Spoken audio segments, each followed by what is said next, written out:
The Tri-Cities Prostate Cancer is peer-to-peer support group, and the information presented here today should not be construed to be or considered to be personal and individual medical advice, as Ron says. We respect that every man's prostate cancer is unique and different from those of other men.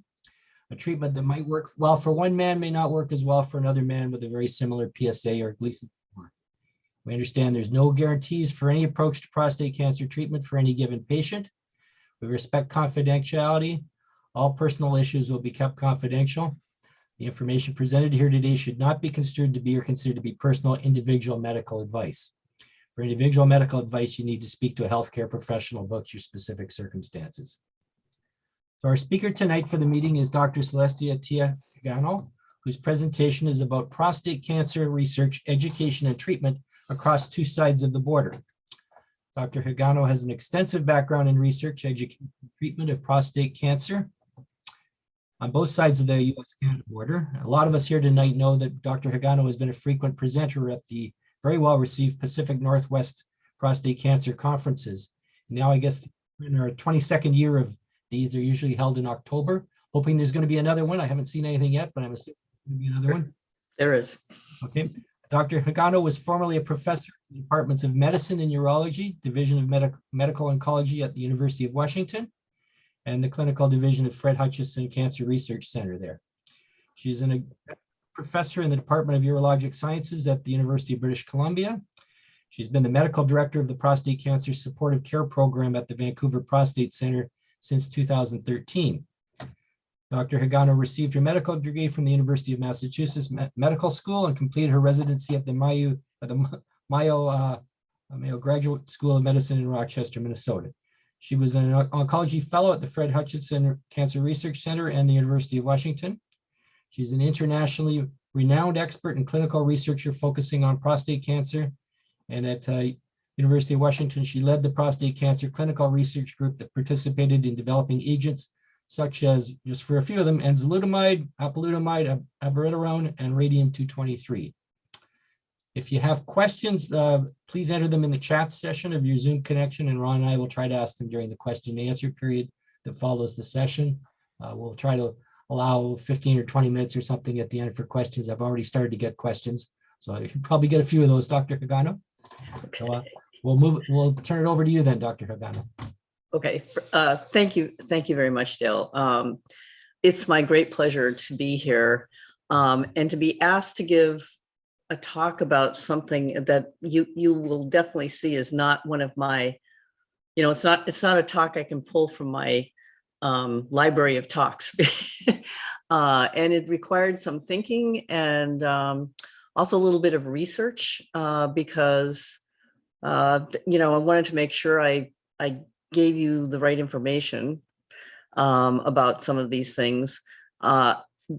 There's going to be some names on some slides that I'm going to show you, and I'll mention it at the time. I mean, it's not meant to be comprehensive, but just to kind of give you a sense of some of the important people that we on the US side of the border regard on the Canadian side. But anyway, I'll get to that in a moment. But I did want to thank you for asking me to talk about this, and I hope this is what you expected to hear.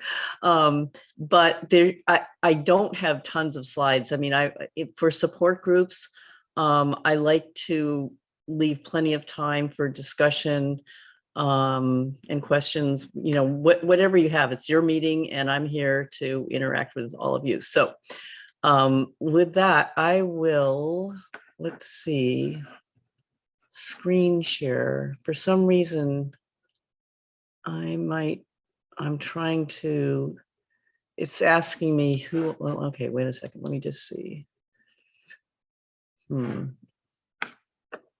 Okay, so let's see. It just switched over now, so. Lord, let's see. Let me put in. No. Okay, here we go.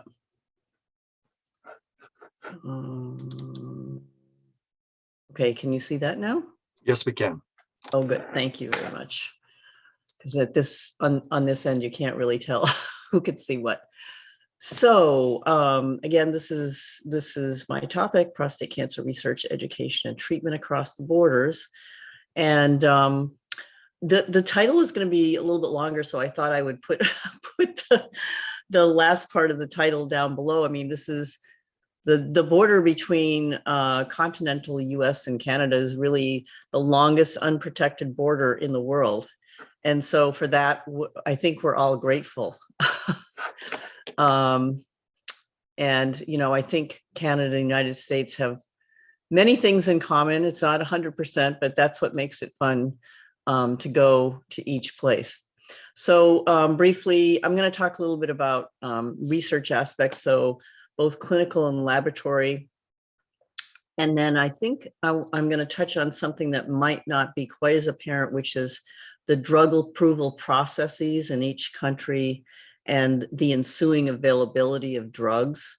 And then some of the educational aspects. I mean, what are the differences in training and so on, at least for physicians? And then a little bit about patient education, treatment aspects. I was asked specifically to include active surveillance differences that there might be, some local therapy issues, and then metastatic disease, drug options, and then for discussion and questions will follow that.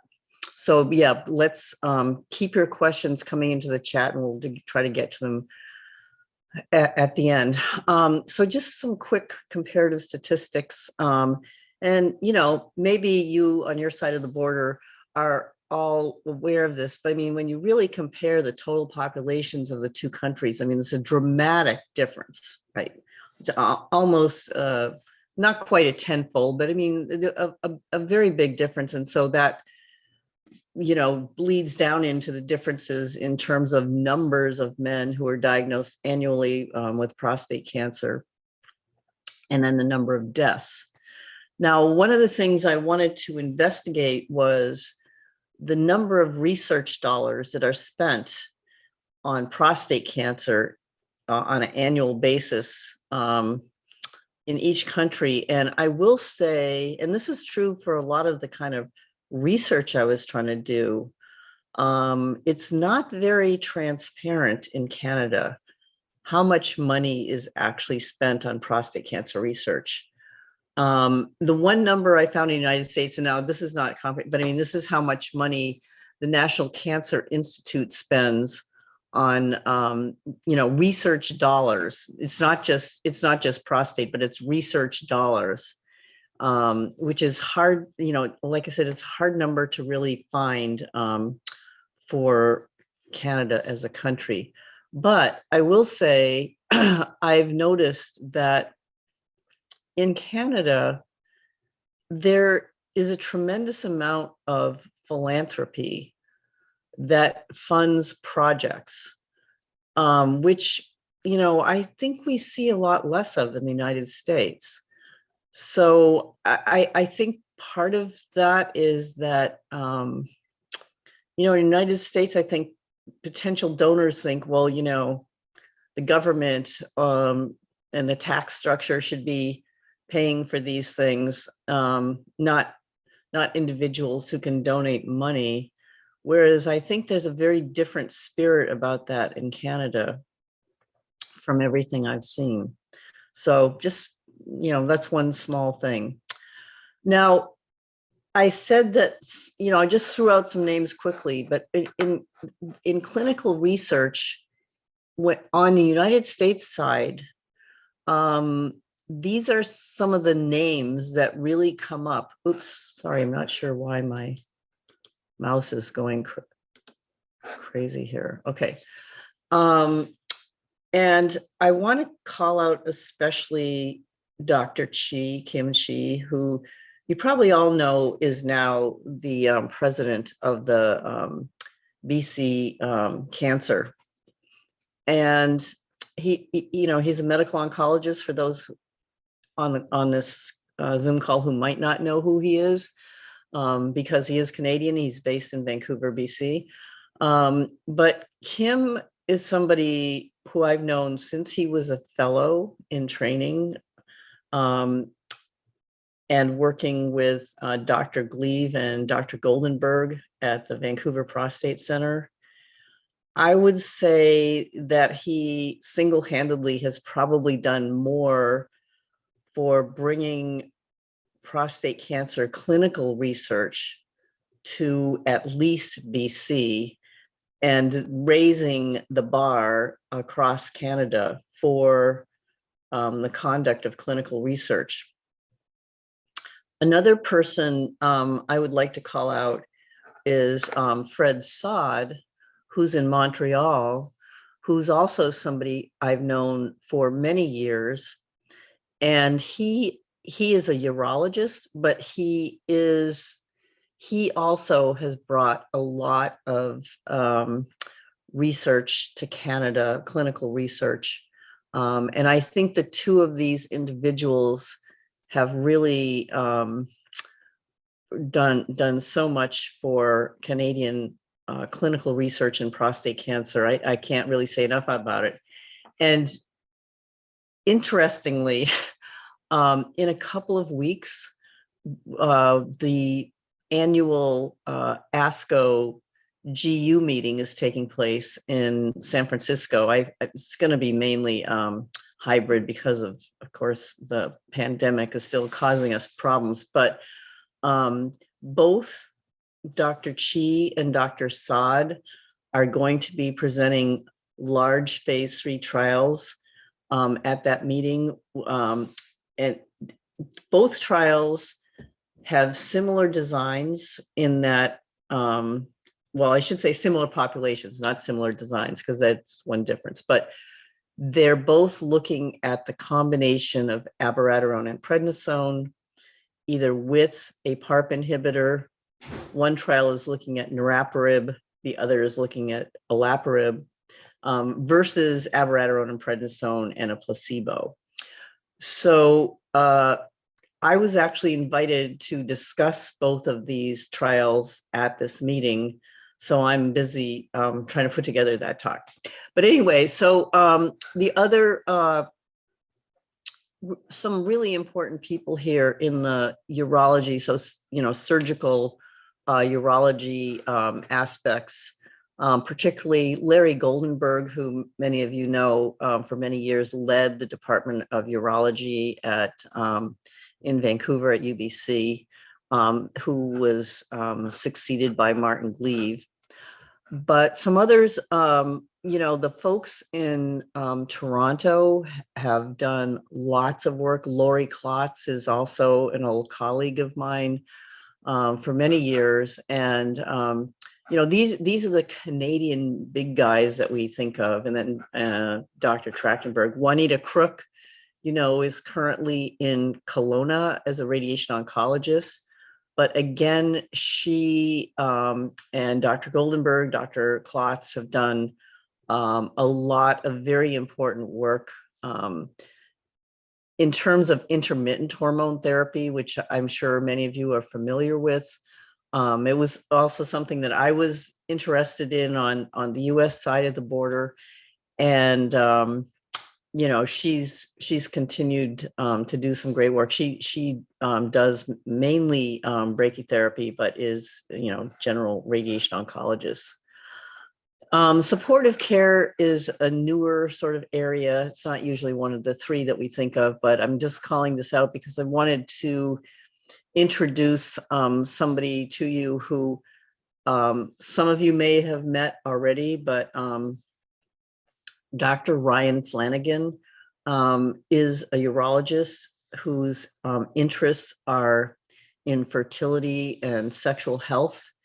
He did a fellowship at Memorial Sloan Kettering and has come back to British Columbia, where he is heading our sexual health program on the urology side. Andrew Matthews, for those of you who might be familiar with Toronto folks, is a clinical psychologist who has been very instrumental in bringing the supportive care aspects to Canada for men with prostate cancer through Movember and True North funding mechanisms. And in fact, Andrew, Ryan, and I initiated something called COSHI, which is the Canadian Oncology Sexual Health Initiative, which is gathering interested parties across Canada to look at the delivery of sexual health care to men, first to men with prostate cancer.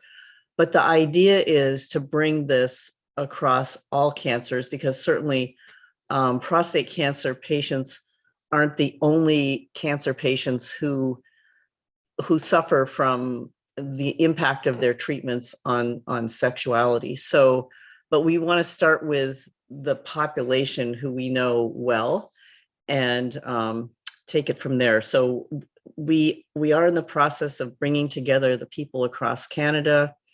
We are compiling a lot of educational materials for both patients and caregivers.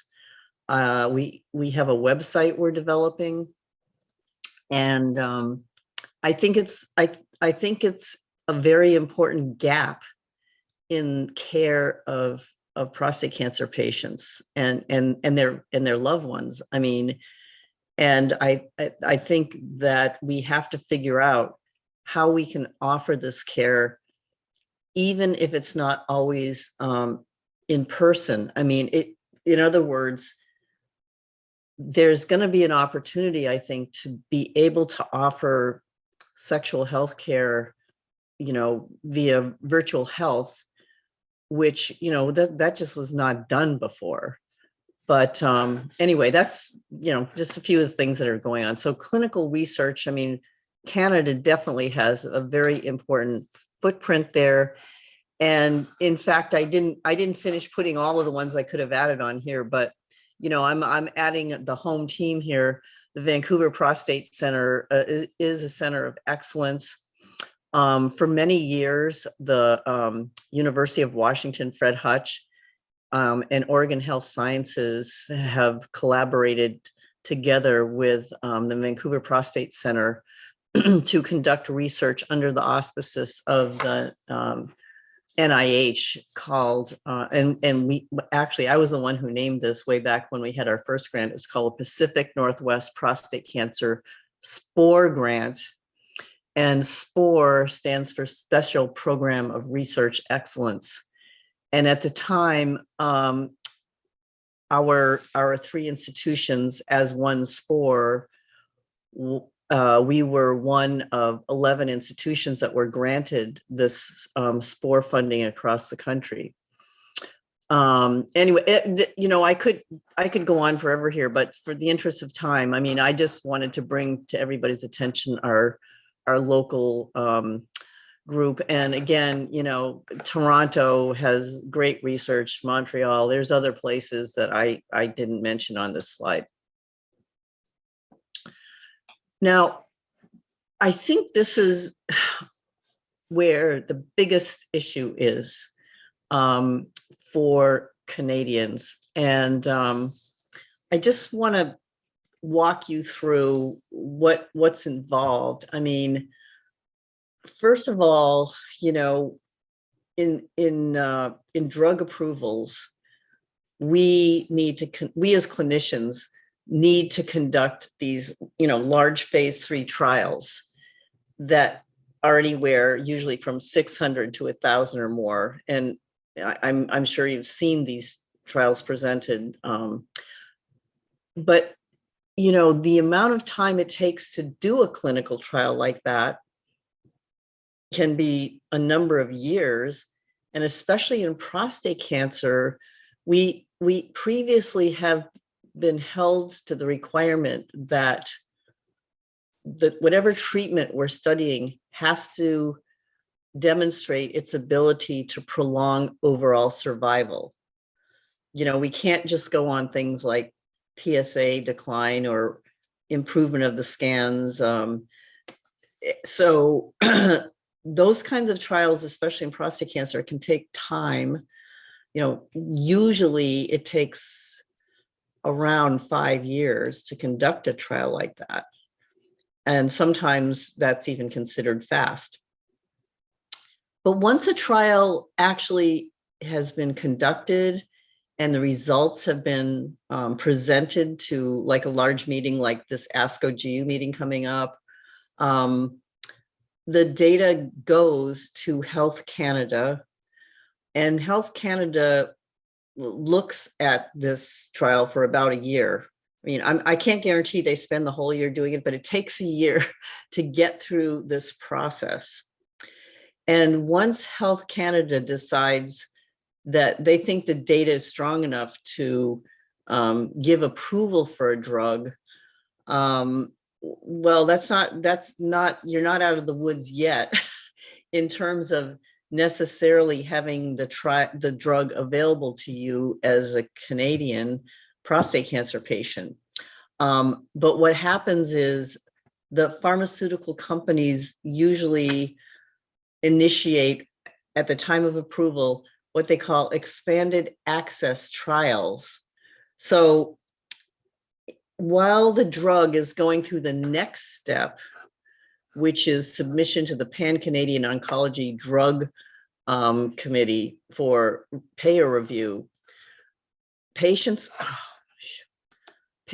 are allowed to enter clinical trials that will allow them to be treated with this newly approved drug that's not yet on the market, if you will, for the healthcare system to give you through the usual means. This is a time sometimes when I might have requests on the US side of the border to see if I can obtain this drug for a Canadian patient. And yeah, I mean, so that's happened on a few occasions because of inability to get into the expanded access trial, yet the patient was still interested in receiving the drug. So, I mean, that's a nice thing in a way. I mean, at least that once the 1 year process has been gone through with Health Canada, at least usually the drug is accessible to the patient population. Now, the Pan-Canadian Oncology drug folks are the ones who look at this new drug, to see basically if it's worth it. Is it worth the money that it's going to cost the healthcare system? And if it is, then a lot of negotiations are going to go on with the sponsor or the pharmaceutical company. When I say sponsor, I'm referring to the pharmaceutical company who owns that drug. So in the best case scenario, this is a 2-year process.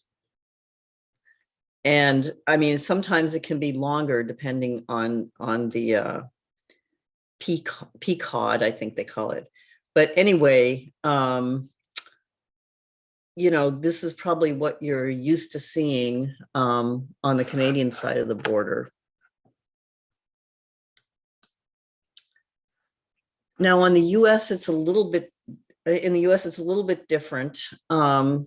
So again, even before a trial is completed, the pharmaceutical company or sponsor can apply to the FDA for something called expedited review. And what that means is, after the trial data is submitted to the FDA has to commit to reviewing the data and giving a result within 6 months' time. So you can see right there, that's a major difference in terms of timeline. Usually expedited review is granted for so-called orphan indications, and that means when there's fewer than, I forget the exact number, but I mean, actually prostate cancer, believe it or not, fits into that category because of the number of patients who may be affected.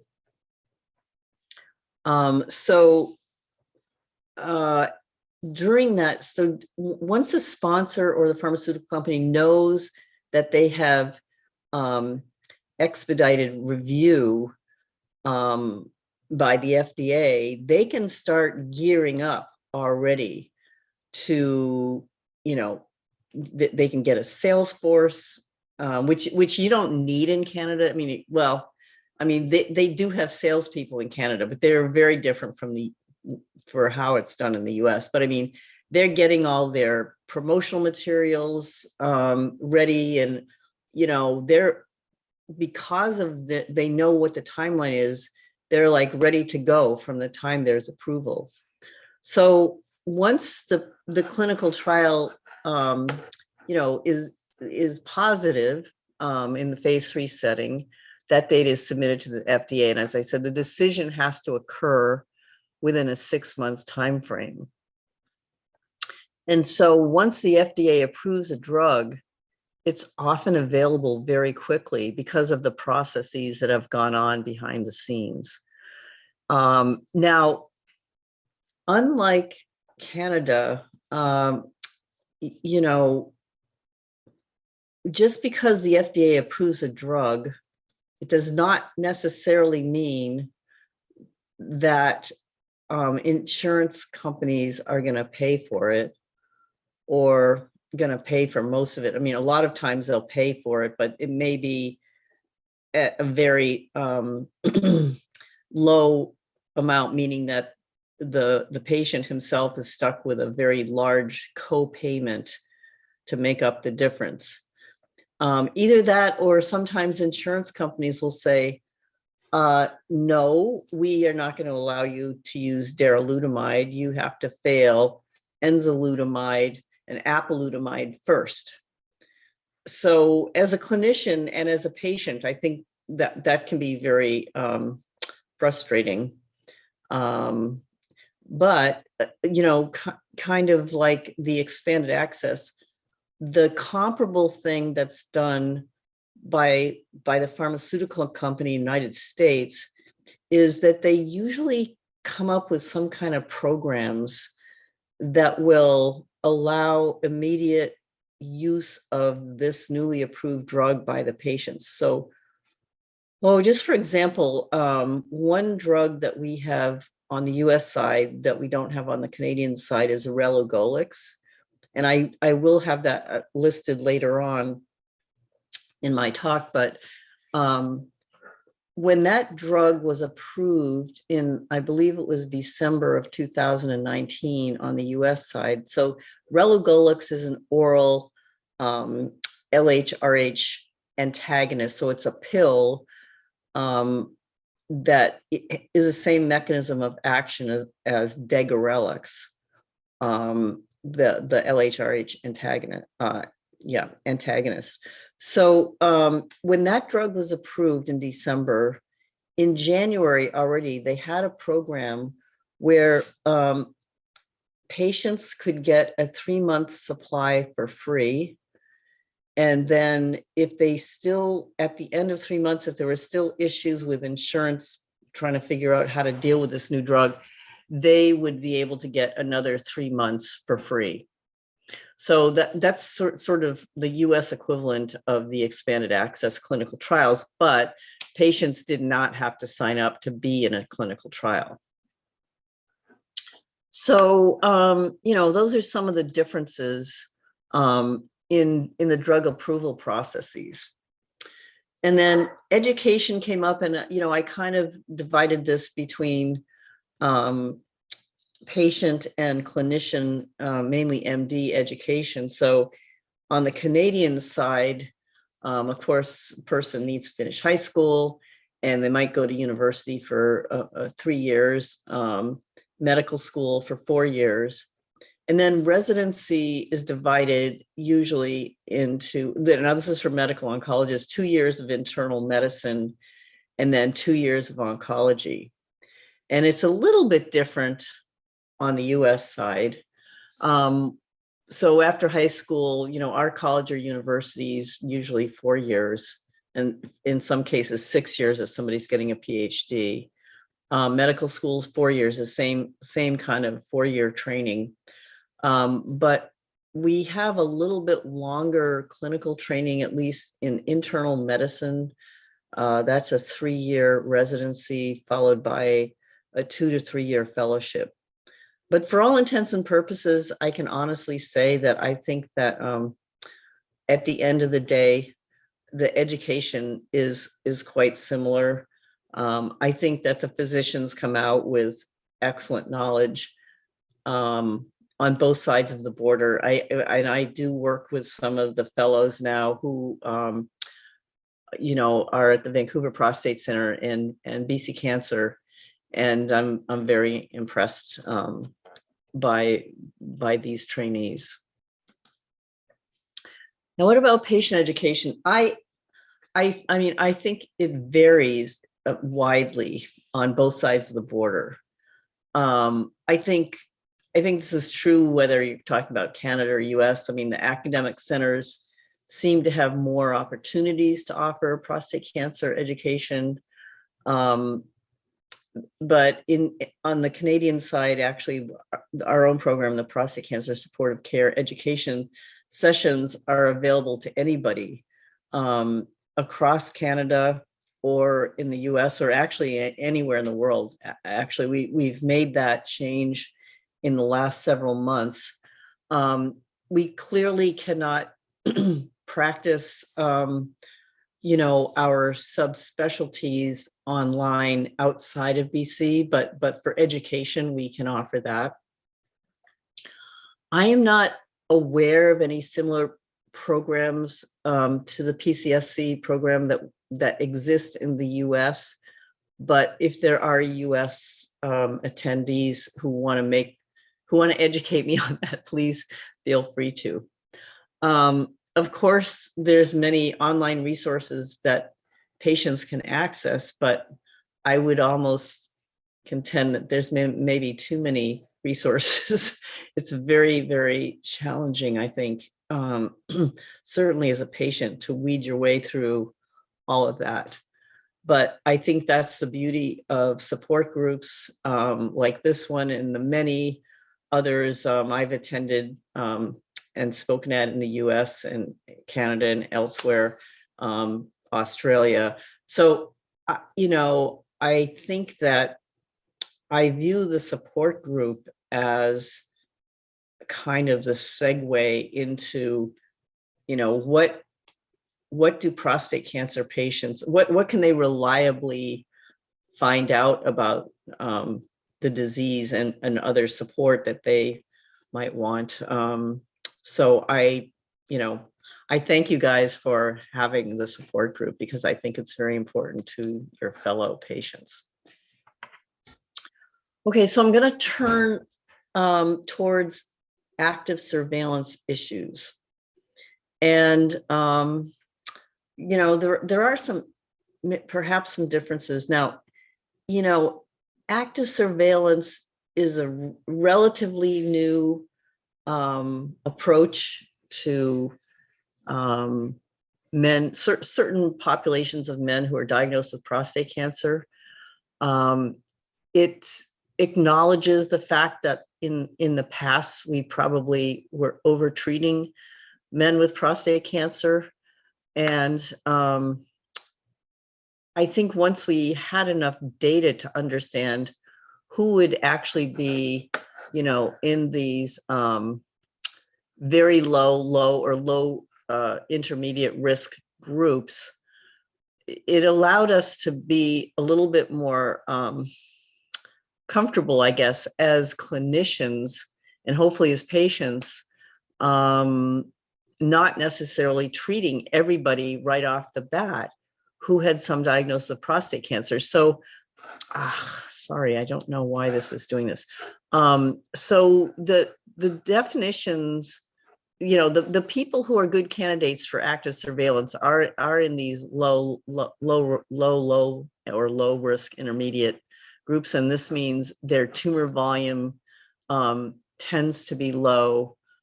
The PSA density is mainly important only for the low risk, is less than 0.15 nanograms per ml per cc. We know that this group of patients with lower risk characteristics have low rates of metastatic disease over time. Less than 1.5% will actually develop METs. And as far as death, the prostate cancer-related death is less than 1 in 100 in men who maintain an active surveillance approach to their disease. Now, more in question is, those who may or may not be good candidates. So the favorable intermediate risk, we know do have increased risk of clinical progression or metastatic disease. Higher Gleason score patients have more mortality, and those who were treated with active surveillance and never had any treatment. Higher PSA is associated with increased death. And positive germline mutations, in other words, some findings of inherited tendencies to prostate and other cancers may not be the best candidates for active surveillance. Now, the fact of the matter is that, these, the Canadian Urological Association and the American Urological Associations pretty much, agree in these areas. But one of the things that is a fact is that at the moment, there's no acceptable, recipe, if you will, for how to carry out, active surveillance. Sorry. So some clinicians will say, well, we need to get serial PSAs every few months, whereas a lot of the recommendations say don't get the PSA more than every 6 months, because we know PSA, especially with the prostate intact, tends to kind of fluctuate anyway. No one's decided how often or when the biopsy should be repeated. Rectal exams are suggested every 1 to 2 years. Oops, there's a little typo there. And,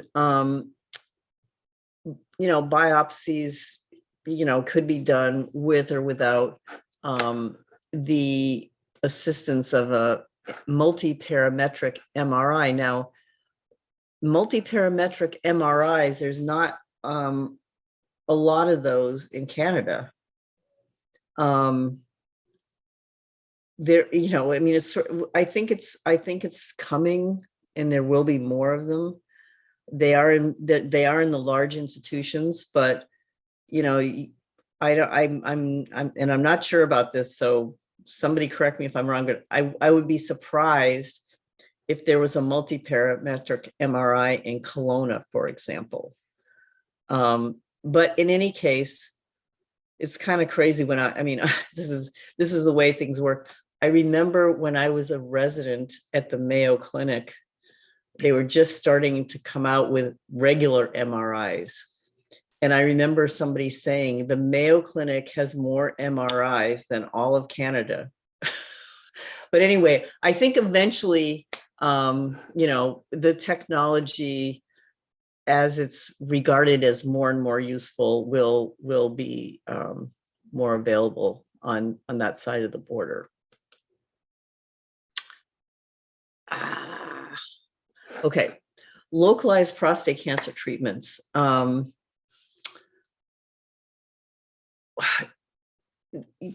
Focal therapy, focal ablation, has been studied quite a bit, particularly in Toronto, in Canada. And it has been offered there, but the AUA, the American Urological Association, does not consider this standard of care in the US. And so, like most insurance companies won't pay for it at all. So the focal photodynamic therapy that was developed predominantly, I believe it was in Toronto, is not approved on this side of the border. Then we have the issue of radical prostatectomy and the differences in the availability of robotic surgery. Now, I do want to say off the top that it certainly is not clear that robotic prostatectomy has any different survival outcomes than an open radical prostatectomy does by an excellent surgeon. And this has been an argument right along. I remember when the University of Washington was discussing whether or not to buy a robot, because they're very expensive. I mean, it's like lots of money, over $1 million. And the chief of urology then, who was Dr. Paul Lang, he was an open, surgeon. He did open radical prostatectomies, and he felt very strongly, and I think he was right in retrospect, that if you were a really good open radical prostatectomy surgeon, you could do as good a job, or if maybe not better, than a robotic surgeon, because in those days surgeons were still really learning how to use a robot. I mean, there's definitely a learning curve, and if you're a patient, you prefer not to be on the learning curve side of, in numbers of cases, that surgeon is building up to gain his or her skills.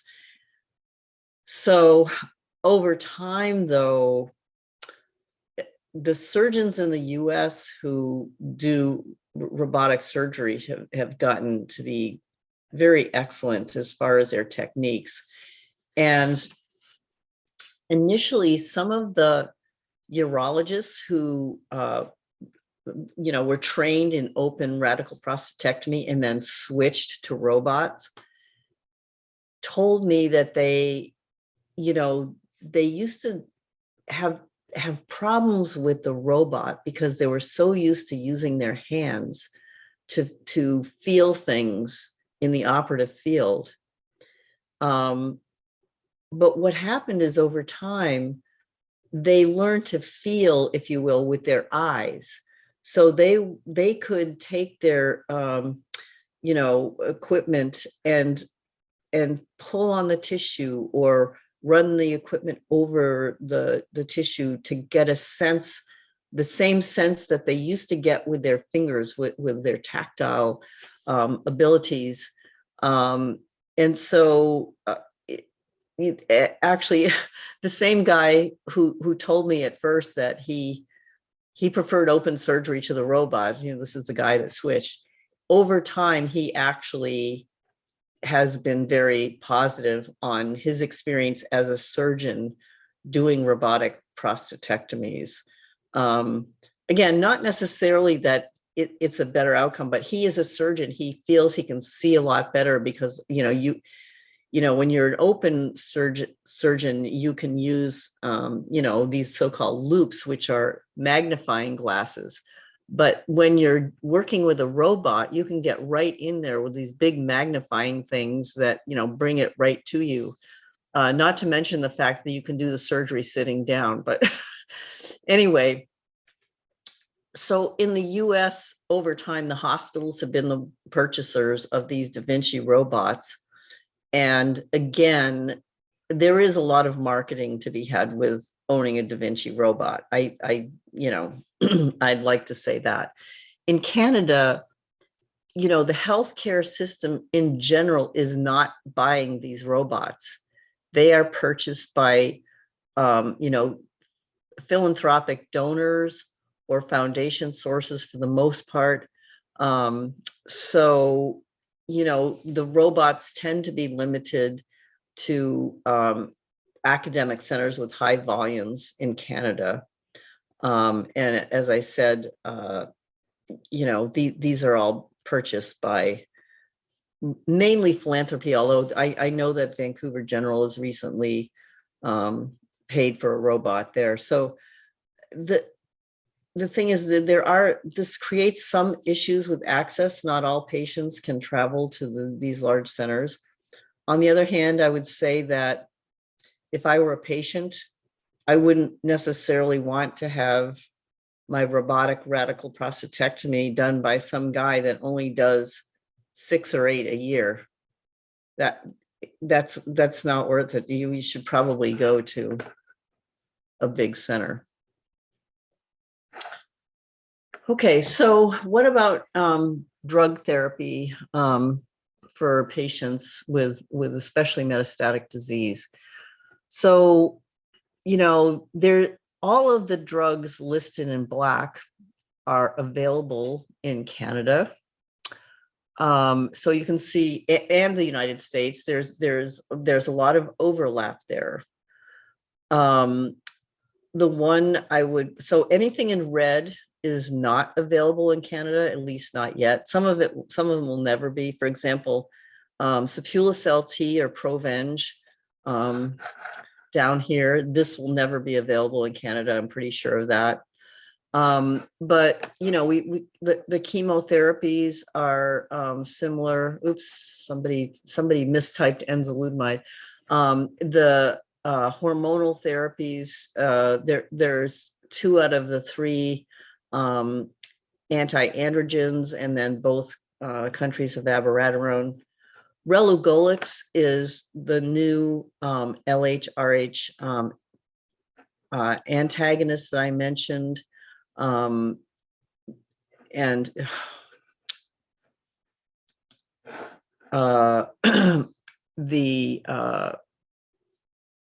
that's a pill, and I don't know if that will ever get into Canada. I'm not sure it would make sense.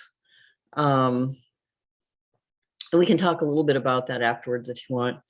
I think an important one that I'm sure everybody on the call is interested in is lutetium PSMA, which is a therapy to treat tumors in the metastatic castration-resistant setting. In the United States, this treatment is currently under priority review, and it's expected to be approved in the first 6 months of 2022. As far as PARP inhibitors, you have olaparib in Canada, but we also have rucaparib that's been approved in the US, and there's a number of other ones that are coming along. And then I listed 3 drugs at the bottom that have this so-called fast track designation here in the United States. One is RV001, which is an immunotherapy. Another is EPI 7386, which in fact it is in clinical trials in Canada. And then ARV 110 also has fast track designation. So I just am listing these to give you a sense of what might be coming down the pike. There's no guarantee that these will end up, you know, on the pharmacy shelves here, but just so you know, to kind of keep an eye out. I'm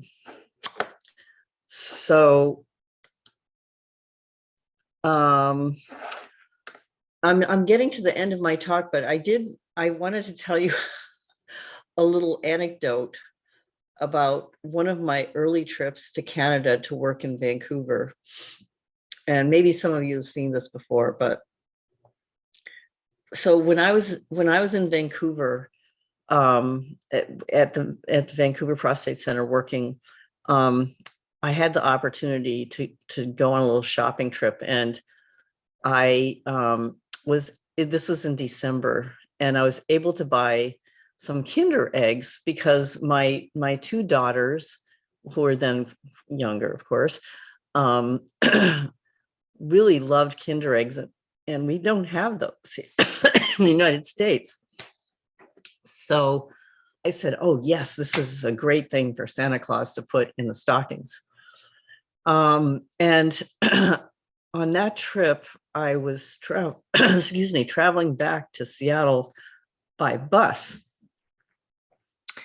because the train schedule wasn't really very good that day.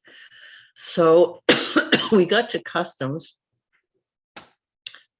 on the US side, and you have to take everything, you have to take all your luggage and whatever you have with you off the bus. And I had my little bag of Kinder eggs. And the guy goes, well, what's in here? I said, oh, those are just Kinder eggs. He said, did you say Kinder eggs? I said, yes. And he said, sorry, those are contraband. Those are not allowed in the United States. And I said, what? And I thought he was kidding at first.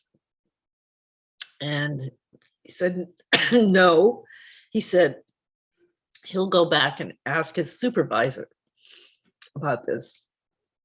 So I waited and waited. He came back. He said, well, they'll think about it, but it's going to take a while. And you're going to miss your bus if you don't get rid of these. I said, okay, fine. Took the bag. I was going to throw it away in the trash can. And he said, no. You can't put those in there. Those are illegal.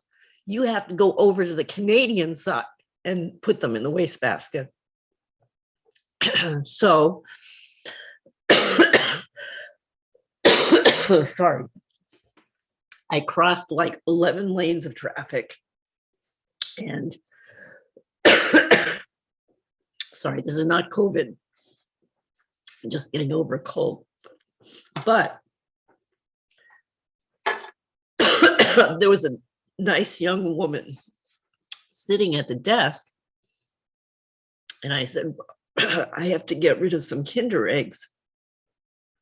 They're brand new. Would you like them? And she goes, no. You have to put them in the trash. Okay, so I put them on top of the trash. There was a flat thing with a hole in the top. So I put them on the top.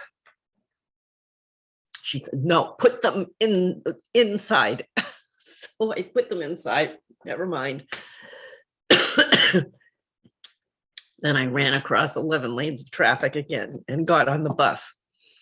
So I was telling the story to my friends in Canada, and they sent me this. They said, well, this is very typical. Kinder eggs are illegal in the United States, but AK-47s are legal. And so despite some of these interesting differences in our countries, I think my main message is that I think men with prostate cancer are the same across the longest unprotected border in the world. And, my hope is that, both populations, regardless of what side of the border they're on, get the very best care and the very best information out there, because it's there to be had. And so I do want to thank you for your attention. I'm happy to take questions for however long you want to do it. And you can get me at my email. I still have a UW email, but it goes to a Gmail server. Or you can also contact me through the PCSC program general email, those would get to me as well. So thank you very much. Good. Thank you, Dr. Higano. That was very good. You need a glass of water. No, it's deeper. It's deeper than that. So I wonder with the Russia and Ukraine, if we ship them a bunch of Kinder eggs, if that would keep Russia out, because I think it's too dangerous or something. So Yes, exactly. Yeah. I just don't understand that. But anyway. So we do have a couple of questions. One, I know you answered it, but Relugolix, but do you know why it'll probably never be available in Canada? Well, look, I mean, this is just it's kind of like the same reason why sipuleucel-T or Provenge, wasn't approved and it isn't going to be approved in Canada, which is, I think, the cost issues. And I think they didn't feel the data was strong enough. I mean, I would argue with that, but the other thing is, as far as Relugolix, I think there are so many other alternatives. It's hard to justify adding that unless there's a really good negotiation with the company that has it. There are two companies, Mayo, and then of course they partnered with Pfizer. Because obviously the cheapest therapy is orchiectomy, right? No, no one wants that, but excuse me. But the other thing is, I think there's going to be some problems possibly with an oral agent, which is because the half-life is very short, meaning if you stop taking the pill, the drug wears off very quickly. It's not like a Lupron injection that might last 1 to 6 months, depending. So you can turn off your hormone suppression right away. And that might seem good, but I mean, it can be dangerous as well. So I don't know, I just think if I were deciding, I probably wouldn't be approving Relugolix over some other drugs that might not have lookalikes, if you will. All right, good thing. I've also got a comment here from Jack Helaba down in Seattle. He wants to send his sincere thank you for your influences in his treatment of aggressive prostate cancer, Gleason 9, PSA 29.8, going back to surgery in May of 2000. He's a continuous member of US2, so he says a big thank you, shout out to you on that. So you're welcome. And also, Ron, I have a couple questions. yeah, go ahead, Dale. One was whether you favor transperineal biopsies versus transrectal, and why? Well, I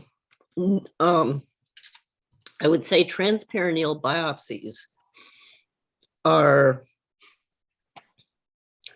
not highly popular, except in some areas of clinicians who prefer that approach. But it is not, at least I'm not aware that on either side of the border, the transperineal biopsy is considered standard of care right now. It should be studied perhaps, and there are reasons why it could be. I mean, certainly the transrectal biopsy, then the biopsy needle has to go through the rectum, which presents potential problems with infection and other issues. But the transperineal approach, I mean, we used to do transperineal radical prostatectomies, kind of, I mean, it was the same idea. It might cause less problems with incontinence and pain and so on, but it never really took hold for very long. Let's put it that way. So I don't, and again, I'm not a urologist, I'm a medical oncologist, so I don't have to do either approach, but I'm just saying in general, the transperineal approach for biopsy is not considered standard of care. Is some of that though because those performing them would have to learn the skills all over again? Like there's a lot of arguments that have been made that it's a specialized skill to do it by transperineal, but you get to see more things that way. When you say you get to see more things that way, you mean on the biopsy? Yeah, you can get into areas Yeah. that you can't necessarily with the Yeah. transperineal. Yes, that's true. But the other thing is there's decades of data on doing transrectal biopsies, whereas there's less of a large body of data showing, what you get with a transperineal biopsy. Now, and again, I don't want to say there's anything wrong with it, because I think there are, you just mentioned a potential advantage of where you can reach the biopsy needle. But right now it's not, it's a work in progress. Let's put it that way. Another question here is there any kind of consensus on either side of the border on what constitutes high volume Gleason 6? What constitutes high volume Gleason 6? And can these safely go on active surveillance with the high volume Gleason 6? Yeah, I mean, I would want to look at the entire, unfortunately, I don't think you can just say high volume Gleason 6. I think you need to understand the number of cores that are positive, the PSA, what was a PSA? And it's, yeah, I mean, that's a tricky question. Honestly, my own feeling about anything but low volume, I mean, even low risk, intermediate, I'm a little less enthusiastic about active surveillance. But I mean, I think in certain circumstances, because that's why I think high risk Gleason 6 is going to be falling out of any of those categories that are considered good candidates. They're a high volume Gleason 6 is going to end up being might be a good candidate. Would the same apply to low volume Gleason 3+4, a 7? Well, again, there's gonna be other factors that are gonna be involved with determining whether that's is that a low risk, intermediate, or is it a higher risk intermediate, which once you get into intermediate risks, I think it really needs a conversation between the treating docs and the patient, because as I put on the slide, there is data showing that active surveillance in the situations where the risk is higher is more risky. And so then it becomes a risk benefit decision on the part of the patient. Does that make sense? Yeah, thank you. Okay. So Dr. Higano, the latest word on both sides with hormonal treatment, antagonists versus agonists for persons with heart-related concerns. Okay, so this is a can of worms. I wish it was easier to actually talk about this, but there has been a large body of data that didn't necessarily intend to look at cardiovascular disease in men treated with hormone therapy for prostate cancer. But what has come out over time starting in 2010, actually, was advisory by the FDA saying we have to watch out with LHRH agonists because it looks like there might be some issues with cardiovascular disease, et cetera. But this was never actually shown in a prospective phase 3 trial.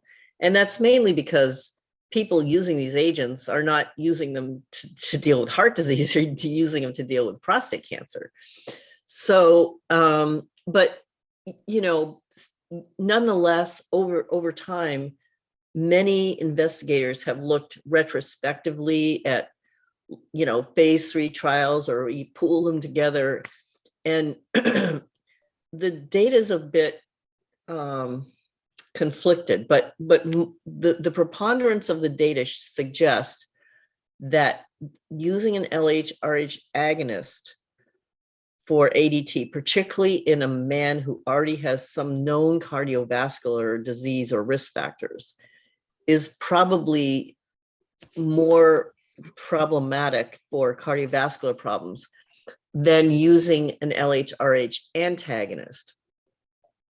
So that prompted more recently a phase 3 trial that was called Pronounce, that was looking at this whole issue specifically from the cardiovascular perspective. So what it did was it took men who would be considered high risk. So all men on this trial had to have pre-existing cardiovascular disease. Importantly, they had to be under the care of a cardiologist and have their cardiovascular disease maximally treated, like with a statin for high cholesterol, et cetera. And then those patients were randomized to get either an agonist or an antagonist. And they were followed for 1 year to see whether there was any difference in cardiovascular outcome. The trial was supposed to have 800 plus patients, but for a variety of reasons, including COVID, the trial was, accrual to the trial was stopped when there were only like 535 patients, something like that. And the trial, unfortunately, was not able to show that the antagonist was better than the agonist in terms of preventing cardiovascular events during that 1 year of observation. But what it did show is that the men who were treated with the agonists, so the Lupron type drugs, had only half of what was predicted in number of cardiovascular events. And whereas the guys on the antagonists had exactly what was predicted. They had this. So basically, the Lupron arm had less events than was predicted, whereas the antagonist arm, the degarelix arm, had the same number that were predicted. So turns out, couldn't find a difference. Now, why would that be? Well, unfortunately, I think a lot of people have decided it's because the antagonist is really no better in terms of cardiovascular outcomes. And I don't really actually, I mean, so this is my own opinion, okay, but I don't really think that's true, because I think that the data from the past, even though these were retrospective studies, is actually quite strong. I think the reason that the men in the agonist arm, the Lupron arm, did better than was predicted is because they were under the active care of a cardiologist and being treated maximally with the cardiovascular medications that you're supposed to get. Because honestly, I do not think that cardiovascular health has been on the top of prescribing urologists' minds when they're when they're prescribing these. I think they're thinking more like, well, how many months is the shot we're going to last, and this, that. And, I mean, urologists are now sensitized to it, but I really don't think that it's on the top of their list. And they're certainly not going to be the ones to, add a statin if you have high cholesterol. They don't even know if you have high cholesterol. But it is now becoming, I think, really important for both clinicians and patients to be aware of the fact that, that there could be a difference, and that, I mean, the reassuring thing is, if you can't get the antagonist, at least if you have the very best cardiac care by your cardiologist, if you're doing what he or she tells you to do with your medications, if you're hopefully trying to exercise and so on, this is the best thing you can do for yourself, and maybe the risk is not as high under those circumstances. It's still not zero, and by the way, it's still not zero for either type of drug. But yeah, so I don't know, that was kind of a long-winded answer, but I had to kind of explain this pronounced trial because a lot of people have interpreted as there's no difference, but I think the only way there is no difference is if you have that type of very active cardiac follow-up. Good, thank you. We do have a lot of questions. One is, you talked about abiraterone and prednisone. What about abiraterone and dexamethasone? Oh, I don't think it matters which corticosteroid you use. So but remember, dexamethasone has a much more bang per milligram than prednisone. So the dexamethasone dose would be quite a bit lower than the prednisone dose. Okay, good, thank you. Now, according to the data presented, it seems a higher percent of men die of prostate cancer in Canada and a lower percent in the US. I know we play with Kinder eggs, you play with AK-47s. Right. Why? So why is that it seems a higher percentage of men pass away of prostate cancer than the percentage in the US? Yeah, I mean, anything I say is purely speculative. So I don't think there's a huge so what there's a few things that we could consider. One is, even though screening has been given a bad name on both sides of the border, I still think screening really penetrated a lot more strongly in the US than it might have done in Canada. And we know that screening has had an impact on death rates. I mean, everyone, the US Preventive Task Force put aside, I mean, everybody can see that this makes a big difference, especially, I mean, never mind the US and Canada. When you look at countries like Russia or China that have not been engaged in any PSA screening, the death rates are so much higher there, and the number of men with metastatic disease that walk in off the streets is so much higher in countries like that. So that could be part of it. But another thing that I thought about is seeing the differences there as well, is that, the Canadian healthcare system, I mean, it's almost like you can't get sick, unless you're sort of a hermit and don't want to have any intervention, without touching the Canadian healthcare system, which is tracking, deaths.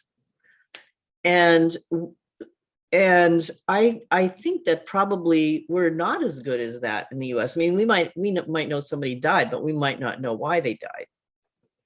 So I'm not 100% confident that it's really true that a lot more men, percentage-wise, are dying of prostate cancer in Canada. So, but I mean, I definitely wouldn't blame it on differences in the availability of medications, because I think actually Canada's done a great job in deciding, which drugs can be used. Even though there's fewer of them, it doesn't mean that results in a worse outcome. That sort of segues into one of the other questions. With so many different drugs and treatments out there, how does a doctor, oncologist, choose which is right for the patient? Yeah, well, that is $1 million question. To some extent, it depends on, underlying comorbidities. So, again, we do take underlying cardiovascular disease into account, not only for ADT, but also the other hormonal agents, abiraterone, enzalutamide, and the rest of them. I mean, there's a lot of drugs now that we know can impact cardiovascular disease. And I would want to think twice if I had a patient with severe cardiovascular disease about which drug I'm going to be adding to standard hormone therapy with Lupron or Degarelix or whatever. Then, so there's cardiovascular disease, there's underlying liver disease, any kind of organ dysfunction that could cause a problem with side effects of whatever drugs are on the list of options for that patient. Then there's things like logistics. I mean, if I have to give this drug to somebody intravenously every 3 weeks and they have to come to the clinic, can they do that? Do they live, in a place where that can be done, or is it just not feasible because of location and frequency of the medications? And then, for an individual patient, it's going to depend a lot on their prior therapies come into consideration. So like these days, when you're treated for metastatic hormone sensitive prostate cancer, you can get not only ADT, because it used to be we'd only have ADT for that population, but you can now get docetaxel or abiraterone or enzalutamide. I mean, so if we get to the castration resistant part of the disease, then I have to go, okay, so what has this person already seen in the past? How long ago did it fail? I mean, if it was 2 years ago, maybe I want to go back and try that drug again, whether maybe abiraterone. So, there's not a straight treatment algorithm that any of us can throw out there. That's a lot to do with the art of practicing medical oncology. It'd be really hard for a patient to determine what type of treatment because they don't know all the underlying. No, it's really hard. I mean, and I think that's also the frustration for a lot of people